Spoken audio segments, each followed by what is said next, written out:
La série de conversations Footprint présente des discussions et des perspectives des leaders accomplis issus du milieu professionnel et du marché. Nous tirons parti de leurs expériences sur des questions clés sur le leadership qui pourraient être utiles aux professionnels et aux hommes, femmes d'affaires qui œuvrent pour le Seigneur dans leur milieu professionnel et sur le marché. Aujourd'hui, nous avons l'honneur d'accueillir l'ancienne Première Dame et Sa Majesté la Reine Esther. Elle possède une vaste expérience en politique, diplomatie, développement national et gouvernance. Sa Majesté, nous vous souhaitons la bienvenue aux Conversations Footprint.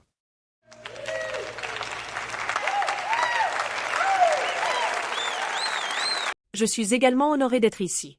Permettez-moi de profiter de cette occasion pour saluer toutes mes collègues Premières Dames du monde entier ainsi que votre auditoire.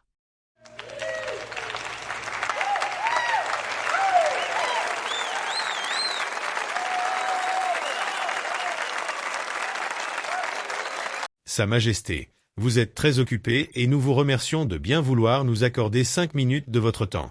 Nous pourrions commencer maintenant. Nous avons appris que vous étiez née sous le nom de Hadassah. Comment avez-vous été connue sous le nom d'Esther? Vous avez également réalisé que j'ai perdu mes parents, qui m'ont nommée Hadassah, alors que j'étais encore enfant.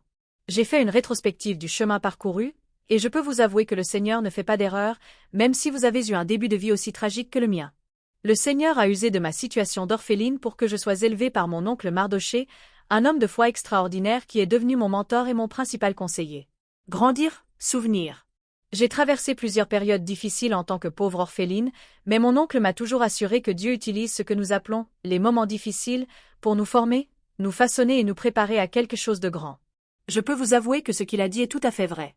Ainsi, je suppose que, tout comme mes arrière-arrière-grands-parents Abraham et Sarah et leur fils Jacob ont changé de nom après que le Seigneur les a fait passer par ce que j'appelle son école de formation et de préparation, je me suis également fait connaître sous le nom d'Esther lorsque le Seigneur m'a formée et préparée pour ce qu'il a prévu pour ma vie. C'est très intéressant. Quels enseignements sur le leadership donneriez-vous à notre public, en particulier à ceux qui cherchent à obtenir une promotion ou une position dans leur milieu professionnel? 4 enseignements. J'aimerais transmettre 4 enseignements sur le leadership qui pourraient aider les professionnels et les hommes-femmes d'affaires à œuvrer pour le Seigneur dans leur milieu professionnel et sur le marché. Le premier enseignement concerne la formation. Sachez que tout ce que vous vivez dans votre lieu de travail et dans votre vie en général est destiné à vous former et à vous préparer à quelque chose de plus grand. Si je n'avais pas subi cette formation et cette préparation, je pense que je ne serais pas assise sur le trône plus longtemps que mon prédécesseur Vashti. Lorsque je suis arrivée à ce poste, la formation que j'ai subie m'a débarrassée de l'orgueil, de l'arrogance, de l'égocentrisme, de la colère, des propos inconsidérés et du désir de corruption. Vous conviendrez peut-être avec moi que Moïse a été façonné et préparé pendant 40 ans avant de se voir confier la tâche de diriger Israël, tandis que Joseph a passé 13 ans à être façonné et préparé pour le rôle de premier ministre de l'Égypte. Rappelez-vous donc que ce que vous vivez a pour but de vous préparer à un appel et à une position qui dépasse votre imagination. J'aimerais avoir le temps de suivre un autre enseignement. Nous apprécierions que vous soyez disponible pour les 3 autres enseignements de la deuxième partie. Bien sûr, vous êtes toujours le bienvenu.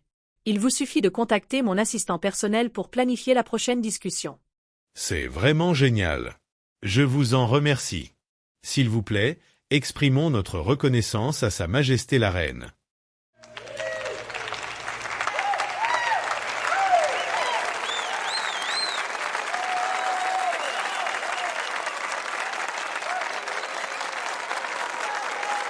Si la série de conversations Footprint a été une bénédiction pour vous, veuillez la transmettre à d'autres personnes pour qu'elle soit une bénédiction pour d'autres.